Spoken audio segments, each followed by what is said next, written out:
the September the 8th, 2020 work session to order, and I'll ask the clerk to please call the roll. Dr. Lee?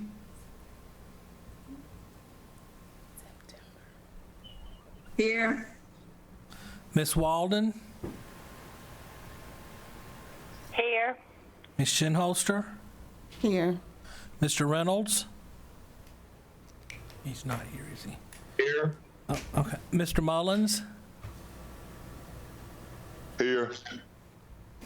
Mr. Chambers? Here. Okay, we do have a quorum present. Let me ask tonight to mute your phones if you're not speaking. That way we won't get the background noise feed. And at this time, I'm gonna go ahead and turn it over to the city manager. Do we have our presenters on with us tonight? We do not. Bo, would you ask Mr. Corcoran if he has that on his phone, if he could shoot it to Stuart, because it's not going through with the Zoom meeting up. I don't know if I ever got it. I don't know if I got the Zoom meeting. And he doesn't think he got it. What is his email? The Zoom meeting. Here.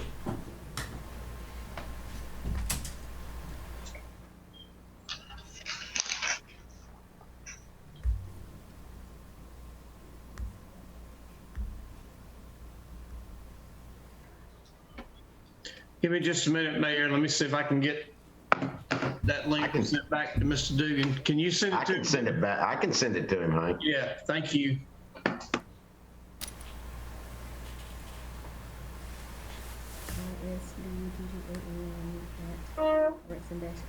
While we're waiting for him to join us, Mayor, you want to go down and just let me review a couple of things about the actual meeting itself? Yes, please. Okay. Just a couple of notes about the actual meeting itself until our presenters get online. We, of course, are having a second read tonight for the ordinance where we will be adding. Hank, let me interrupt you. We probably need to go ahead and open the meeting up. Okay, I'm sorry. I thought the mayor did that and Bo called the roll. He did. Oh, well, I thought he did. Yes, Okay. ma'am. We're open. my Did apologies. you, Bo? Yes, sir. We're in open. And we had a bunch of moving parts there. Yeah, my apologies. I may have missed it too, Counselor, so I'm glad you mentioned it. I thought he had. And Mr. Griffin, Here, you need to mute us from time to time to make sure everybody's muted that's not speaking, so we won't get that background feed. okay. So as I was mentioning, you all will be voting, having the second read for and voting on the ordinance to add a permanent work session prior to the second regular meeting each month. This is something we had talked about even back in January when we had our planning retreat that in some cases seems so long ago. The consensus was that was something would be good to do. The biggest thing this addition will do is it'll create a schedule so that hopefully anything that we discuss at the work session, the potential vote on that item would be 2 weeks later at the next regular meeting. Obviously, it won't always be that way, but that's my hope and the way that I'm going to work the schedule so that if we discuss something at a work session, then the next meeting will be when it will actually be at the regular meeting up for a vote, and we will have a chance to discuss it at that work session 2 weeks before, and then we can discuss it individually if we need to. Obviously, if there's nothing for us to meet on for that work session, we will cancel it. But I think we've got enough in front of us for a little while that second work session is probably going to be important to us and going to be something that we need to do. Also on tonight's agenda, there are two first reads, one for setting the 2020 millage rate and one for amending the stormwater ordinance. Thank you. The millage rate is what it is. call your attention, and I'll mention it during the meeting too, that we have put the schedule out there. And one of the things in that schedule is a call work session next Tuesday night if you all feel like we need that.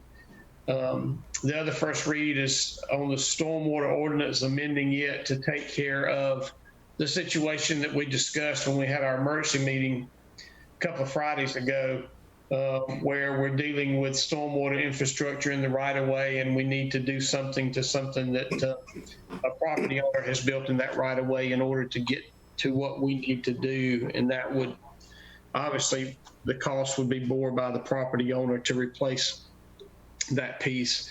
So we can talk about that a little more in the meeting. I believe Stuart has joined us. Stuart, can you hear us? Hey, how you doing? Good. How are you, man? Great. Thank you for having me, Hank. I appreciate it. Sure. Mayor, I'm going to go ahead and turn the meeting over to Stuart Dugan to talk with us about the resolutions and the bonds that will be issued by the Housing Authority based on the information that you all had in your packet and that I sent late last week. And I've shared with Stuart that you all probably will have a fair number of questions on this. And we felt like, Jimmy and I felt like the best way to get those answered would be to have him here. So Stuart, I'm going to turn things over to you. Thank you for being with us. Yes, thank you. Thank you, everybody, for having us. Appreciate your time. I will try to get to the Licking Log as quickly as I can and be prepared to answer any questions. There are two resolutions that the Housing Authority of Milledgeville is asking you all to consider and adopt at your next meeting, which I believe is in 2 weeks. And just, can everybody hear me okay? Okay. Yes. Just so that everybody will understand, we're asking for these two resolutions because it is a requirement or sort of a formality, if you will, under the Georgia housing laws. Before any municipal housing authority in Georgia can issue bonds, it needs to have the blessing or approval of the local municipality, in this case, obviously, Milledgeville. And so in that regard, this first resolution I wanted to talk to you about is a resolution that authorizes the Milledgeville Housing Authority to issue bonds for the financing or to facilitate the financing and the acquisition and rehab of two properties. One is in Milledgeville, which is Milledgeville Manor. And I'm not sure what documents you have in front of you, but we provided an expanded narrative showing what's going to be happening to that property. And the other property is in Sandersville, known as Washington Manor. So you've got Milledgeville and Washington Manor. Both of those properties are existing Section 8 subsidized affordable housing. They are in, as some of you may recognize, they're both in just terrible, dilapidated shape and dire need of rehab and improvements for the residents who live there. And so what is planning to be happening is that a developer has come in, and it's an affiliate of the DeKalb County Housing Authority, Housing Development Corporation. And Housing Development Corporation is going to buy both Milledgeville Manor and Washington Manor. They are going to then acquire financing, not only to purchase the properties, but to do a substantial rehabilitation, including heating and air, improvements to sidewalks, and there are a number of things, and kitchens and cabinets. There are a number of things that are outlined in the narratives. So Milledgeville Housing Authority's role is simply to serve as the bond issuer, to issue tax-free housing revenue bonds. And the important thing, I think, for the city to understand, and also the Housing Authority Board, is that in issuing these bonds, neither the city, in particular, the city of Milledgeville, will not have any financial obligation, cannot have any financial fallout, even if the properties were to fail, It cannot affect in any way, shape, or form the city's bond rating, or for that matter, the housing authority's bond rating, were these deals, again, somehow to fail, which you would not expect that at all. Why? Because all of these properties are 100% Section 8 properties, which simply means they're project-based Section 8, so that each unit has a subsidy attached to it that charges each resident a percentage, 30% of their income. So if they had no income, they paid nothing. So in any event, that's what this resolution is for. It is just simply to allow the housing authority to issue bonds to facilitate this developer in buying these properties and cleaning them up and bringing them back alive again. So we view that as a real positive thing for, both of these communities. So that's what that is about. The first resolution is basically just allowing the housing authority to do this. They will have no interest, no management, no ownership in the properties. They will get fees for doing this. The housing authority of Milledgeville will get, basically the fee is typically 1/8 of 1% of the outstanding bonds on an annual basis until the bonds are satisfied.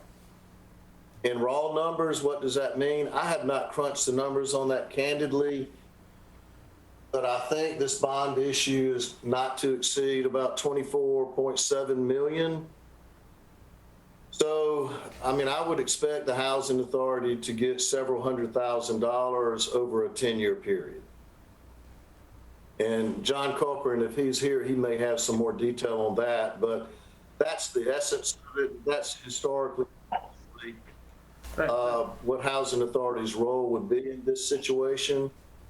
And the Georgia Housing Act, it specifically allows for housing authorities to issue bonds in keeping with its mission to facilitate other financing of affordable housing developments without taking any financial risk whatsoever. So that was my presentation on Milledgeville Housing Authority resolution dealing with both Milledgeville Manor and Washington Manor. Are there any questions or comments in that regard before I move to the next one? Yes. The Milledgeville Manor, it is in it's the one that's actually in the county, right? Is that the one you're talking about? Correct. It is in the. That is correct, Ms. Walden. Milledgeville Manor is not in the city limits. Okay. Hey, I have a question because I didn't think it was. Yeah. okay, my question is this, because in paragraph 3 on this resolution, it states that the projects are partially located. It says the authority issues its revenue bonds on behalf of Milledgeville, Georgia, the city.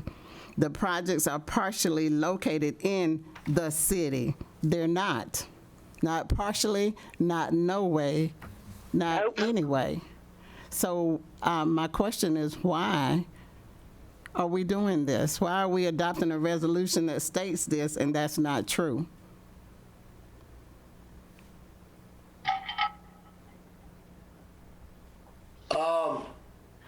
As I'm looking at the resolution, and it says the location of the project is Milledgeville, Georgia. We can clarify that. It doesn't, the intent of that is not that it is within the boundaries of the city limits, but that it has a Milledgeville, Georgia address. But if Washington Manor is in Sandersville, Georgia, it's not located in the city of Milledgeville at all. It's in Sandersville. So why wouldn't why wouldn't the city of Sandersville be doing that particular one? Excuse me. Milledgeville Manor is in Milledgeville, Georgia, and the resolution says Washington Manor is in Sandersville. But I think I understand your question. I'm just looking at paragraph C, and it says the projects with an S. It identifies Milledgeville Manor and Washington Manor, and it states Sandersville, Georgia in paragraph 1. But in paragraph 3, it says that on behalf of Milledgeville, Georgia, the projects with an S are partially located in the city, and they're not.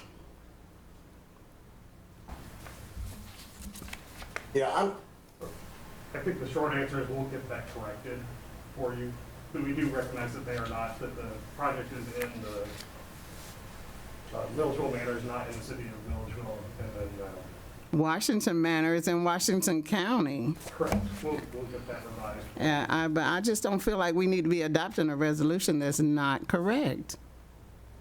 and I would agree with you. We can certainly tweak that language to make sure it's accurate about the location of the two properties. Mr. Denuser, ask Mr. Corcoran to use one of the microphones on the table because that one is not connected so that we can have audio for the Zoom meeting. He's doing it now. Okay. Hey, I guess I have a question. Well, do the Milledgeville Housing Authority have ownership of the Milledgeville Manor in any kind of way? No, sir. No, sir. But what is the housing authority involved in? And is it privately owned or what? Yeah, right. These properties are privately owned, and they're going to be purchased by HDC, the Housing Development Corporation. And so the housing authority's role is to facilitate financing while earning a fee, a substantial fee over time, in keeping with its mission to help provide safe and sanitary housing for the communities. The reason we're issuing bonds in Sandersville is for cost efficiency reasons. In other words, it's expensive to issue these bonds with lawyers and engineers and all this to do all these projects. So we're going to have one housing authority issue the bonds for both projects, which is very beneficial for Milledgeville Housing Authority because they get some added fees for doing that with no risk or expense to it. We have already met with the Sandersville Housing Authority, and they have already blessed this, and they have provided consent, and they're fine with Milledgeville issuing bonds to help acquire a property there in Sandersville, Georgia. I guess where the confusing part coming in because the cab is over the whole project, right? Housing authority, the cab.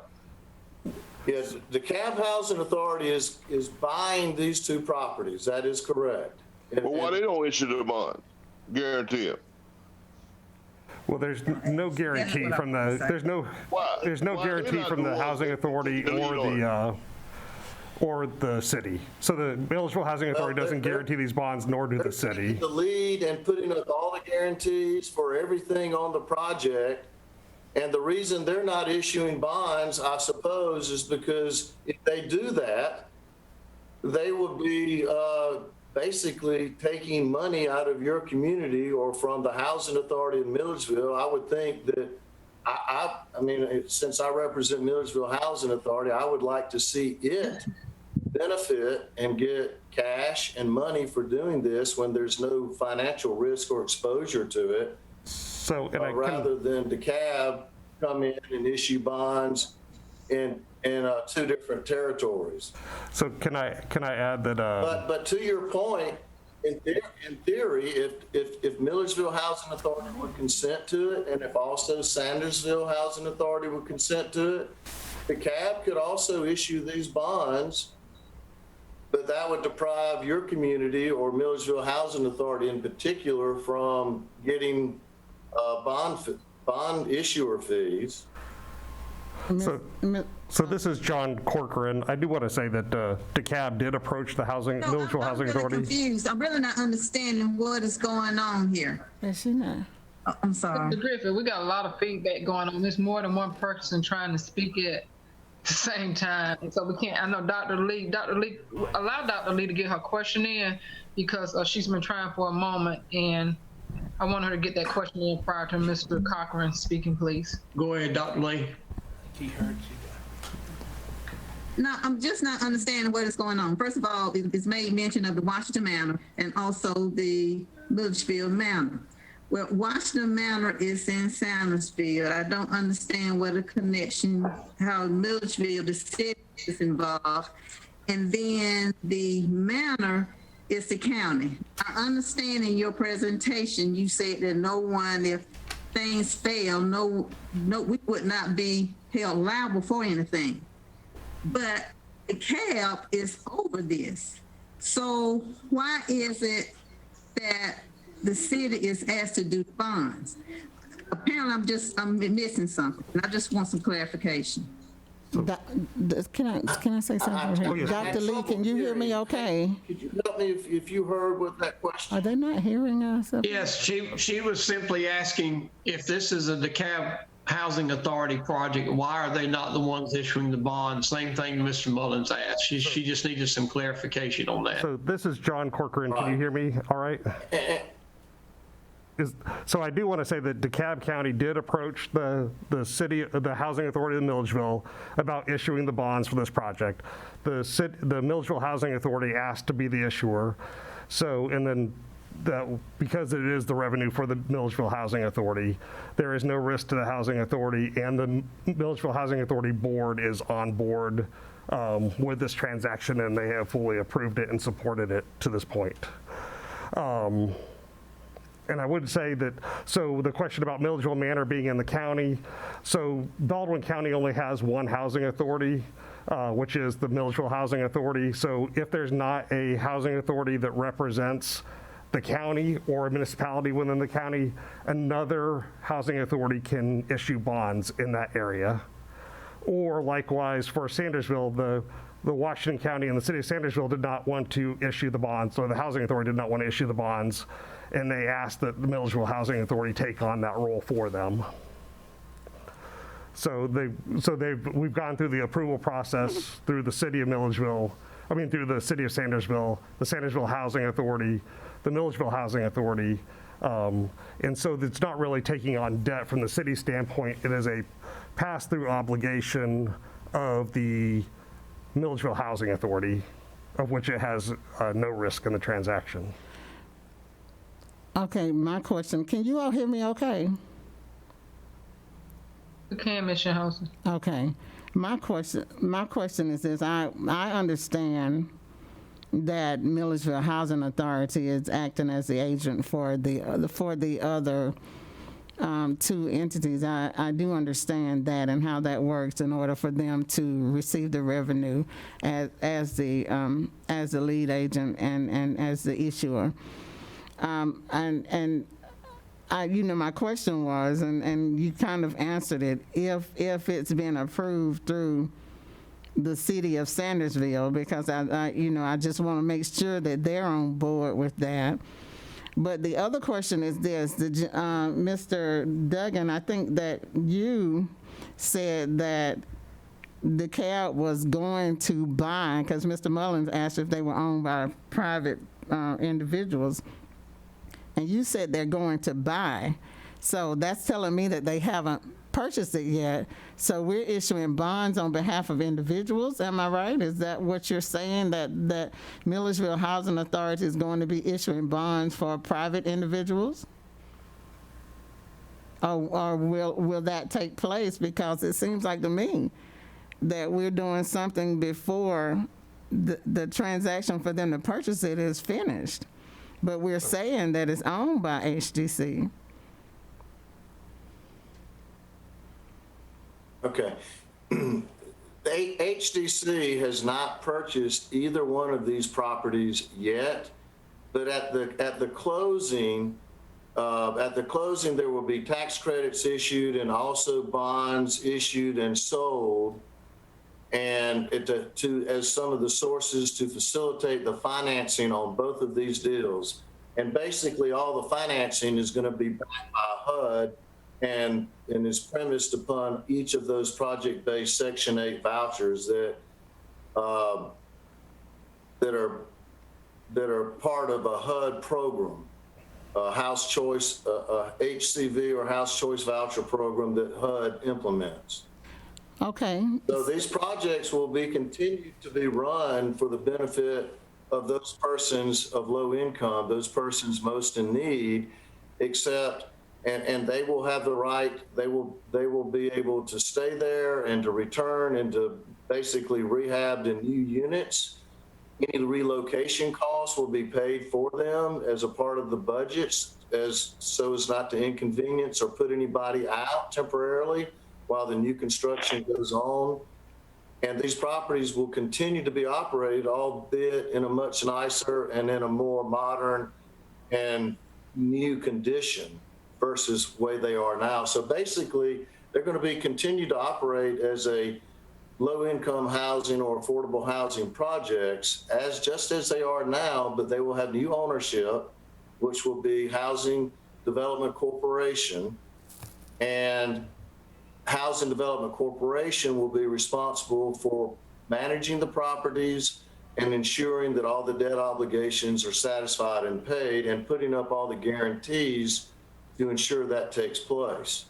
So, and I would like to So add. neither the Milledgeville Housing Authority nor the city of Milledgeville will have any financial obligation, whatsoever with respect to these, if that helps. So I think another point of clarification I would like to make is that even if it was DeKalb County Housing Authority issuing the bonds, we would still have to come before the city for this approval. So it doesn't matter what housing authority issues the bonds, it has to come before the city for the final blessing. I understand all of that. My only concern is that the wording of the resolution that we are presented with is worded correctly.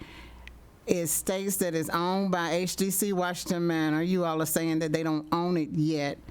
And then paragraph 3 states that, what I've already discussed with you. My concern is that we're adopting a resolution that's not worded correctly. I want to make sure that it's worded correctly before we adopt the resolution. In paragraph 1, it states that it's owned by HDC Washington. You all are telling me that they don't own it yet. They're owned by private developers. So why are we doing this before the property is owned by HDC Washington, HDC? Why? I mean. So I think what we'll do is a clarification for you. So we'll go ahead and get the locations cleaned up. Right. And what the document might be saying, and I'll have to defer to Stuart as legal counsel on this. That's is that it might be saying is that the day of closing, HDC will be the owner. Okay. But until then, and we may just have to rephrase that slightly to make that happen, is to say that the HDC is acquiring.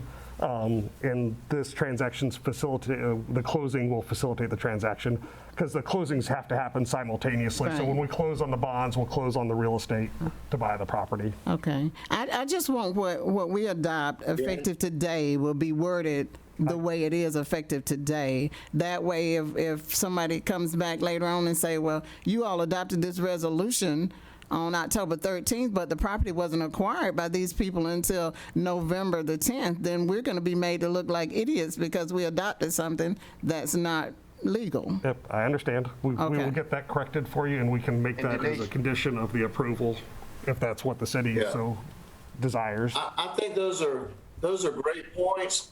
I'm looking at the resolution, and at least in paragraph 1, it does say that they are to be owned, that they're not owned yet, but they're to be owned.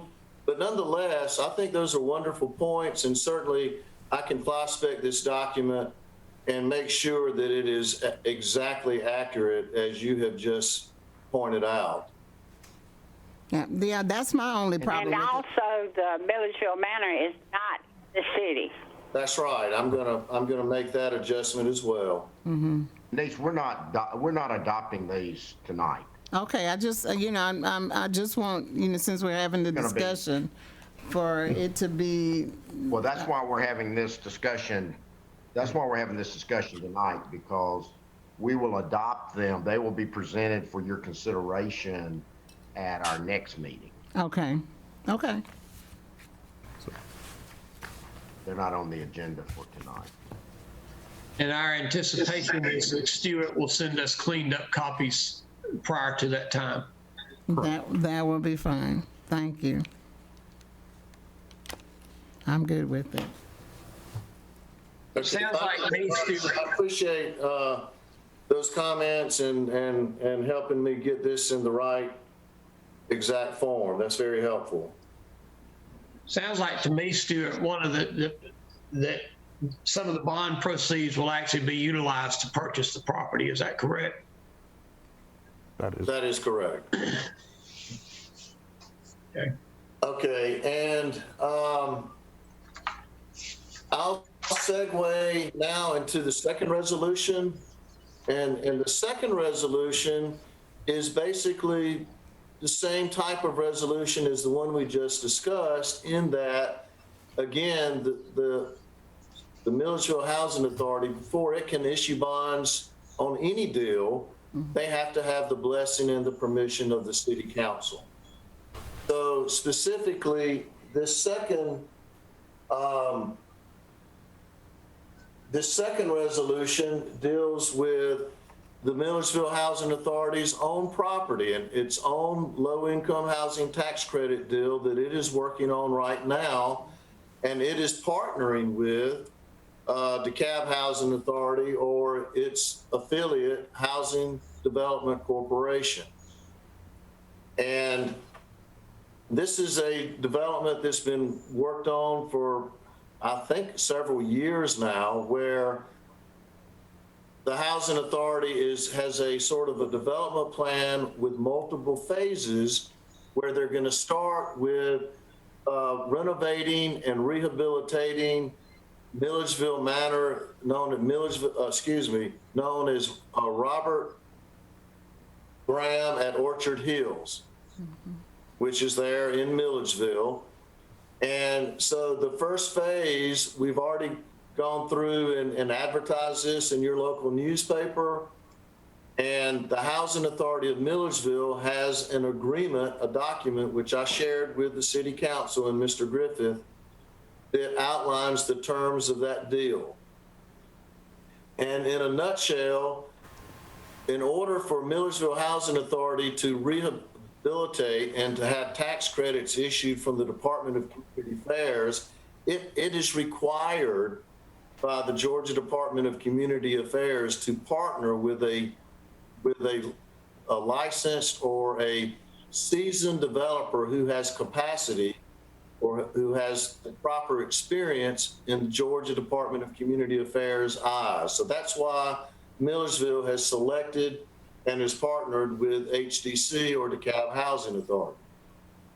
The difference is that in this deal, Milledgeville Housing Authority will have a real legitimate interest. And not only will they get fees from the issuance of bonds for their own deal, but they will also share in substantial developer fees. They will share in the cash flow of the deal, and they are in a position to where once the deal is completed, that is, once the buildings undergo a gut rehabilitation, and once they are restabilized, meaning the residents have returned and moved back in, which they have an absolute right to do, Milledgeville Housing Authority is in the position then to take back over management after about a 3-year period. And the beauty of this is that for your communities and the Housing Authority of Milledgeville's perspective, they're taking very, very little financial risk. In fact, the deal that they struck with DeKalb County is that DeKalb Housing Authority, or rather its affiliate, Housing Development Corporation, they're putting up all the guarantees.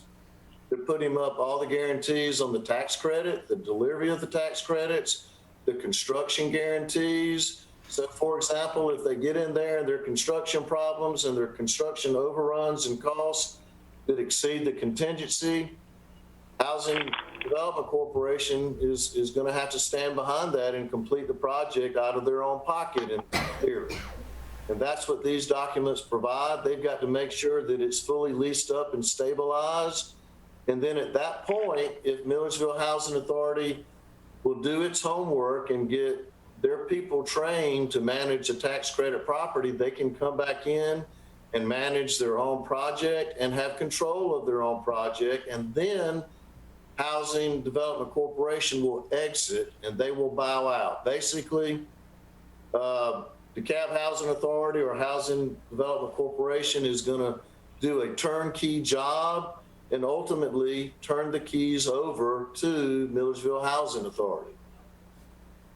And then they will bow out. And ultimately, the Housing Authority will control 100% of the project. So on this, we're asking the city's permission for the Housing Authority of Milledgeville to issue bonds not to exceed $20 million for this first phase of Robert Graham at Orchard Hill Development Project.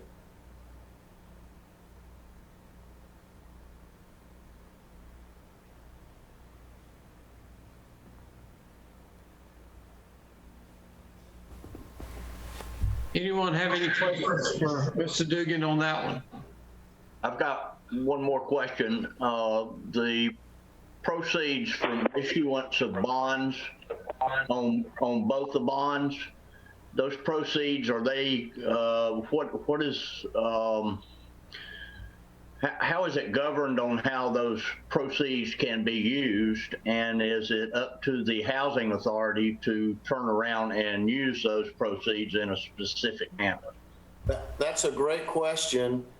And the short answer is those funds will be considered what you refer to as defederalized funds, meaning HUD will not have its strings or control over those funds. So that the Housing Authority Board of Commissioners in Milledgeville will have the control and the authority over these funds. Now, on this particular deal, once this deal is completed and all the developer fees are paid, Milledgeville Housing Authority's financial house is probably going to be in the best shape it has been probably in 20 years or longer. They're going to be able to, they're going to have cash in the bank. Ultimately, once this deal is completed, I think Milledgeville walks away not only in control of a project that's been renovated and brought back to life, they're going to walk away, including all the payments are going to be paid to them over time. They're going to walk away with over $3 million. So, and that is correct. So I will speak for the Housing Authority here. We have been in constant conversation about what we're going to be doing with these proceeds from these transactions. The bonds in particular will be used for compliance, for maintaining compliance on the bonds. They will also be used for facilitating resident services at not only the Graham apartments, but also for the Ray Court in Habersham. So one of the things the Housing Authority is in discussions about, its board is in discussions about, is providing more enhanced resident services for the residents of Graham and Ray and Habersham. So those are things, and then we've also been in discussion of what, with these proceeds that Stuart has laid out, what is going to be the Housing Authority's kind of goal with these funds. We've been in discussion from anywhere from buying and acquiring other rundown properties and renovating them to working with homeless initiatives. So we have run the gambit, and we'd be glad as a Housing Authority to come back and talk to you as we get a little bit closer to a decision to get the city's input on those types of transactions. Thank you.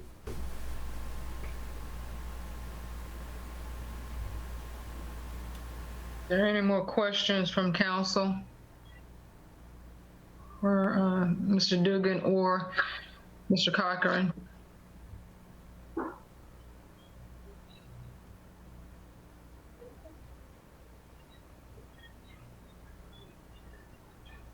Mr. Jordan, did you want to weigh in on any of that has already been spoken? Although I know we're not approving anything tonight for council's, I guess, a peace of mind. Is it anything you want to weigh in from what they've already stated?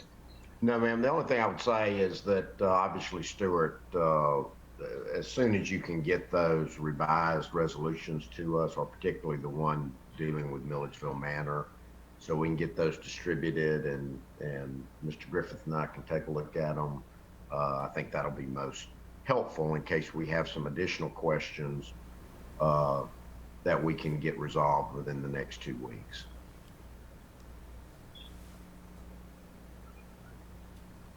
I would like to ask Mr. Cochran, when you're saying Milledgeville Housing Authority, are you referring to the Housing Authority with the board, the present board that's there, or is that HUD and some other guidelines?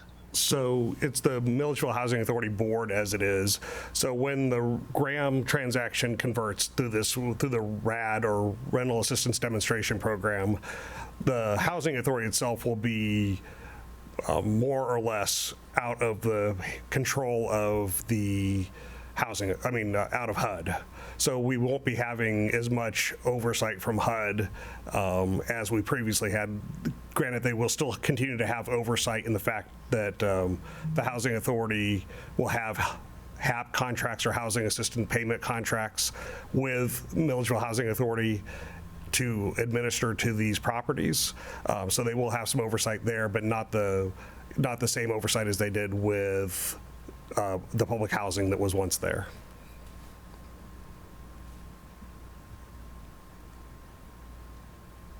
And I heard you say something about in the future needs in an address to homelessness. Are you all addressing any of that now, or will that just be future once you've completed the process out there? So it's in the future of the transaction that we're doing that.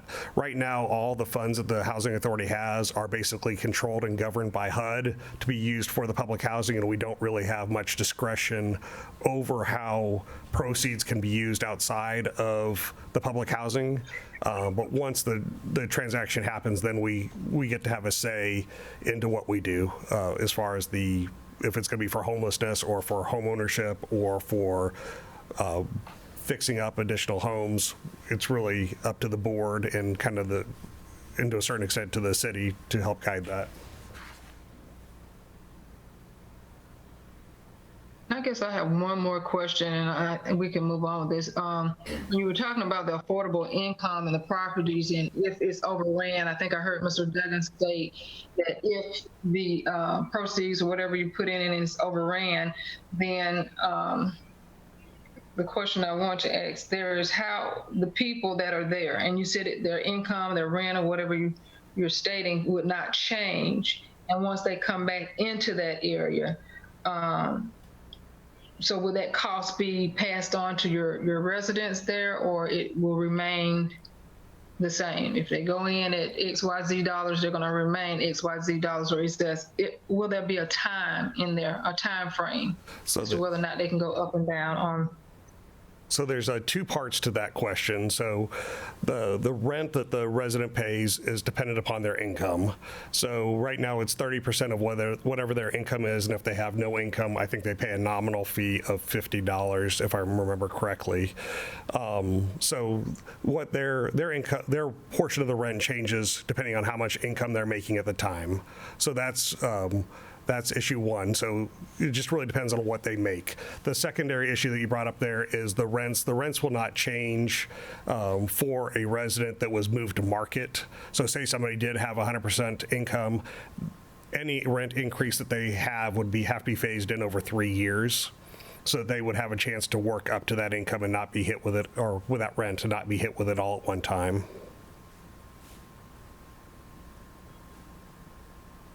Okay. Any other questions? I have just one logistical question, Mayor, for Mr. Corcoran. The units that are going to be renovated or demoed and rebuilt, I'm assuming you all have not been renting those in the recent past, so that no one would be displaced when that occurred? Correct. Right now, we've got about 60 vacant units at the property that will be used to facilitate the relocation. We have put up a contingency plan that if we do have to move somebody off-site, we've been working on what that would look like and how it would be done. But right now, we think we can get it all done on the site. So We may have to inconvenience a few residents to move twice. Most residents will only have to move once. Okay, thank you.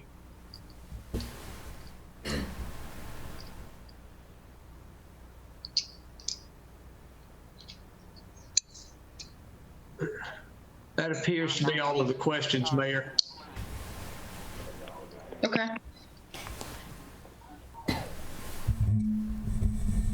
All right, what do you? Stuart, Mr. Jordan, I'll look forward to getting those new drafts from you, and we will review them and see if there are other questions, and hopefully be able to bring it to council for a vote at the October 27th meeting. Thank you very much. I appreciate your time today. Thank you.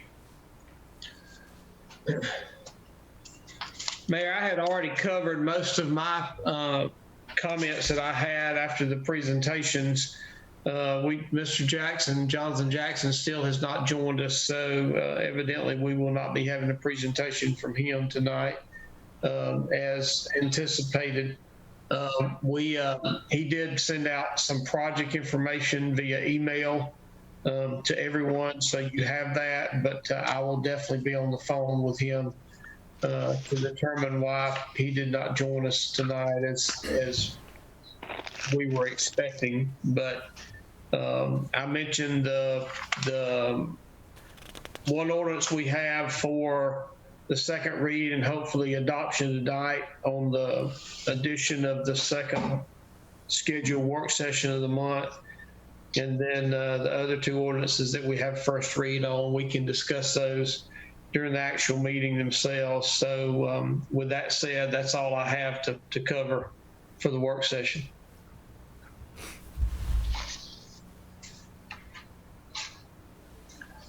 All right, with that be all, then Mr. Griffith, I'm gonna ask for a motion to adjourn the work session. No, yeah. We had a portion on here for closed session, Mr. Jordan, but Mr. Griffin, but we're like 5 minutes out. So I don't think we had anything that we needed to go into closed session particularly on tonight. I'm not aware of anything. Are you, Mr. Jordan? No, we have an issue out there that we're going to bring to you at the appropriate time, but we have not gotten a response from the other side in that matter, and so we do not need to meet or go into closed session tonight. Okay, thank you. All right, then if that be all, I'm going to ask for a motion to adjourn the work session. Move we adjourn. Second.